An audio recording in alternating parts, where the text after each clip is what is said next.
Bismillahirrahmanirrahim. Assalamualaikum warahmatullahi wabarakatuh. Pada kesempatan kali ini kami ingin mempresentasikan tentang materi atau tema, yaitu tentang masyarakat madani dan kesejahteraan umat. Tak luput pula yang terhormat kepada Bapak dosen pengampu, Dr. Imam Rawadi, MAG, dan teman-teman yang kami banggakan. Sebelum itu, izinkan kami untuk memperkenalkan diri kami. Yang pertama, Vina Melinda. Yang kedua, Hafizul Ihsan. Yang ketiga, Ihsan Fadil Husin. Dan yang keempat, Junda Muhammad. Langsung saja kita masuk ke materi pertama, yaitu yang akan dibacakan oleh Vina. Silahkan kepada saudari Vina.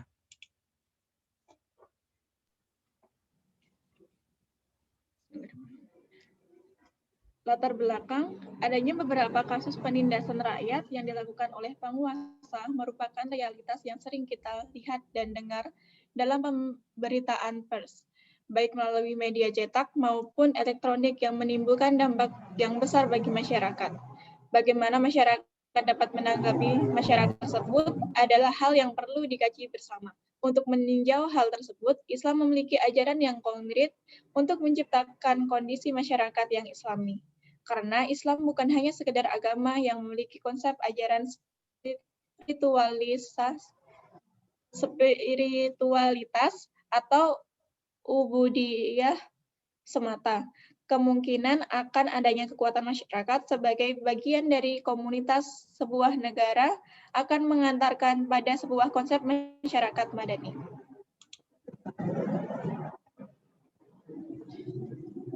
Lanjut melalui konsep masyarakat madani. Konsep masyarakat madani merupakan penerjemah atau pengislaman konsep civil society, pemakna civil society sebagai masyarakat madani, merujuk pada konsep dan bentuk masyarakat Madinah yang dibangun Nabi Muhammad.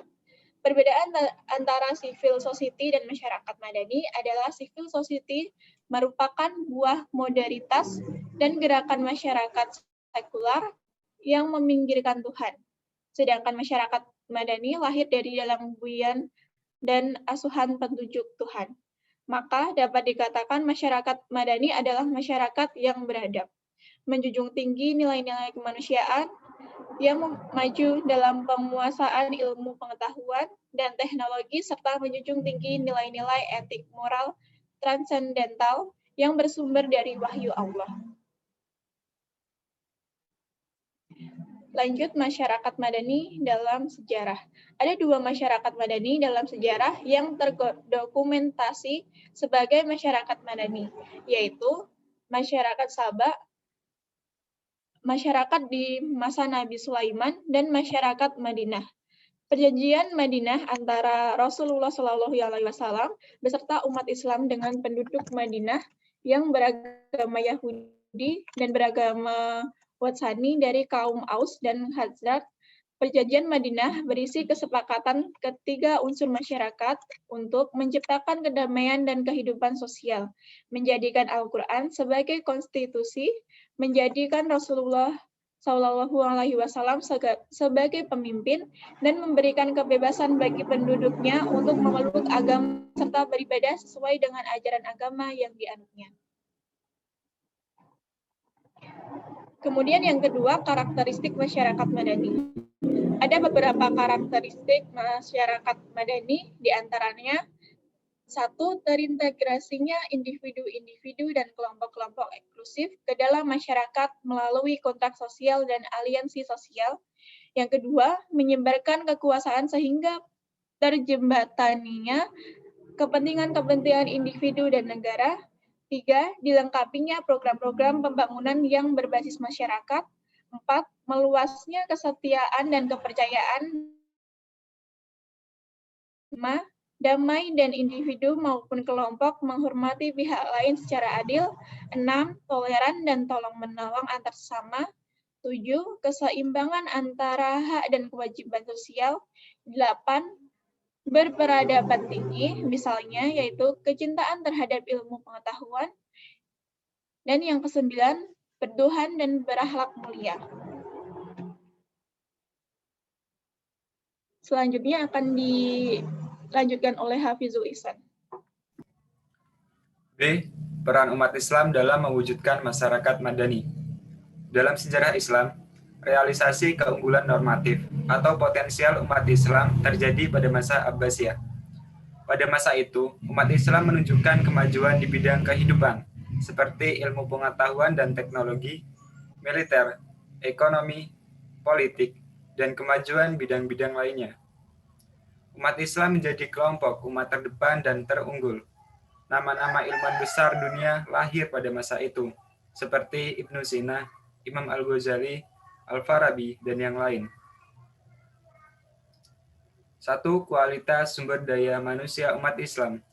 Firman Allah Subhanahu wa taala dalam Quran surat Al-Imran ayat 110 yang artinya, "Kamu adalah umat yang terbaik yang dilahirkan untuk manusia, menyuruh kepada yang ma'ruf dan mencegah dari yang mungkar, dan beriman kepada Allah. Sekiranya ahli kitab beriman, tentulah itu lebih baik bagi mereka. Di antara mereka ada yang beriman, dan kebanyakan mereka adalah orang yang fasik." Dari ayat di atas, sudah jelas bahwa Allah Subhanahu wa taala menyatakan bahwa umat Islam adalah umat yang terbaik dari semua kelompok manusia yang Allah ciptakan. Di antara aspek kebaikan umat Islam itu adalah keunggulan kualitas sumber daya manusianya dibanding umat non-Islam. Keunggulan kualitas umat Islam yang dimaksud dalam Al-Quran itu sifatnya normatif, potensial, bukan real. 2. Posisi umat Islam. Sumber daya manusia umat Islam saat ini belum mampu menunjukkan kualitas yang unggul. Karena itu, dalam percaturan global, baik dalam bidang politik, ekonomi, militer, dan ilmu pengetahuan dan teknologi, belum mampu menunjukkan perannya yang signifikan. Di Indonesia, jumlah umat Islam kurang lebih 85%, tetapi karena kualitas sumber daya manusianya masih rendah, juga belum mampu memberikan peran yang proporsional. Hukum positif yang berlaku di negeri ini bukan hukum Islam. Sistem sosial politik dan ekonomi juga belum dijiwai oleh nilai-nilai Islam. Bahkan, tokoh-tokoh Islam belum mencerminkan akhlak Islam. Selanjutnya akan dijelaskan oleh Saudara Junda Muhammad.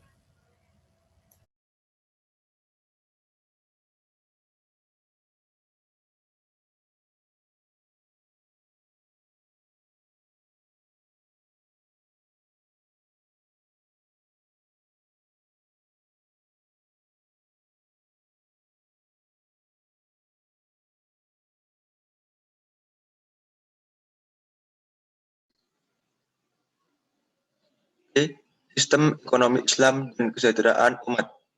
Sistem ekonomi Islam dan kesejahteraan umat Islam adalah suatu sistem hidup yang berkomprehensif. Ini telah ditegaskan oleh Allah Subhanahu wa taala dalam Al-Qur'an surat Al-Maidah ayat 3.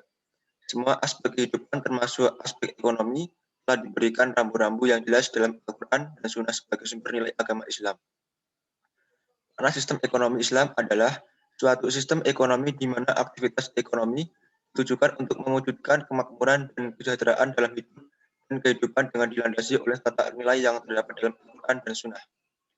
Tujuan dari segala aktivitas ekonomi dalam ekonomi Islam adalah kesejahteraan umat, bukan kesejahteraan perseperangan. Salah satu perbedaan utama antara sistem ekonomi Islam dan sistem ekonomi lainnya adalah dari segi pandangannya terhadap kedudukan harta. Islam mempunyai pandangan yang jelas tentang harta dan aktivitas yang berbau ekonomi. Pandangan tersebut sebagai berikut. 1. Pemilik mutlak terhadap segala sesuatu yang ada di muka bumi, termasuk harta benda adalah Allah Subhanahu wa taala. Kepemilikan oleh manusia hanya bersifat relatif, sebagai untuk melaksanakan amanah mengelola dan memanfaatkan sesuai dengan ketentuannya. Berimanlah kalian kepada Allah dan Rasul-Nya, nafkahkanlah sebagian dari hartamu yang Allah telah jadikan kalian menguasainya, maka orang-orang yang beriman di antara kalian dan memanfaatkan sebagian dari hartanya mendapatkan pahala yang besar. Al-Hud ayat 7.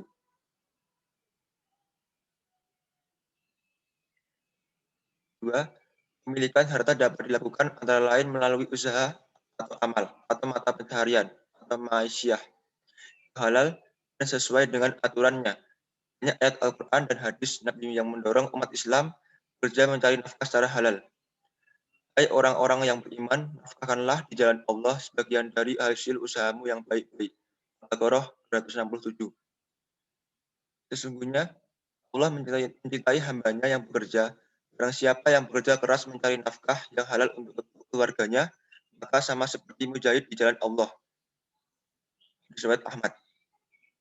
Mencari rezeki yang halal adalah wajib bagi setiap muslim setelah kewajiban yang lain. Riwayat Tabrani. Jika telah melakukan sholat subuh, janganlah kalian tidur, maka kalian tidak akan sempat mencari rezeki.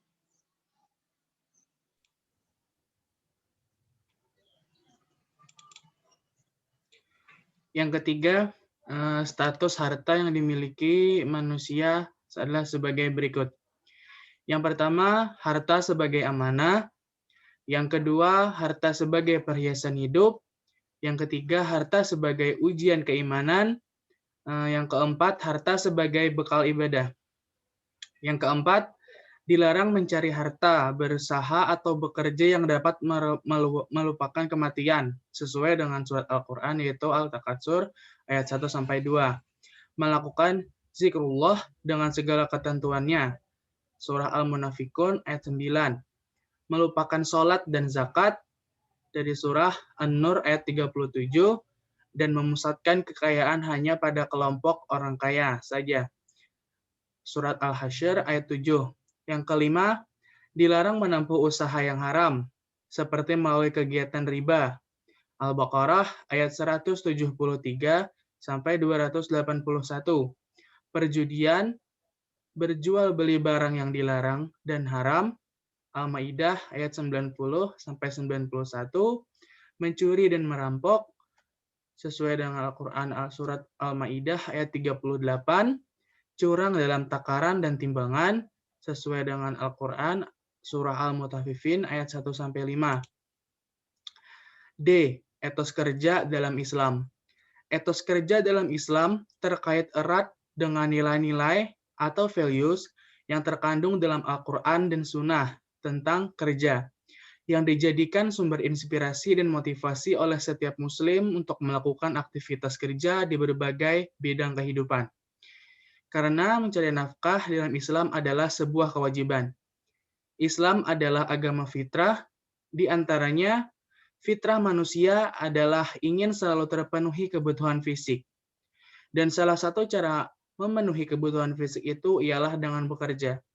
Motivasi bekerja dalam Islam itu bukanlah mengejar hidup hedonis, tapi bekerja merupakan keniscayaan dalam hidup. Maksudnya, meski makhluk hidup di bumi sudah mendapat jaminan rezeki dari Allah, namun kemalasan, fatalisme, atau paham nasib tidak dikenal dalam Islam. Jadi kesimpulan yang dapat kami simpulkan adalah, dalam mewujudkan masyarakat madani dan kesejahteraan umat, haruslah berpacu pada Al-Quran dan As-Sunnah.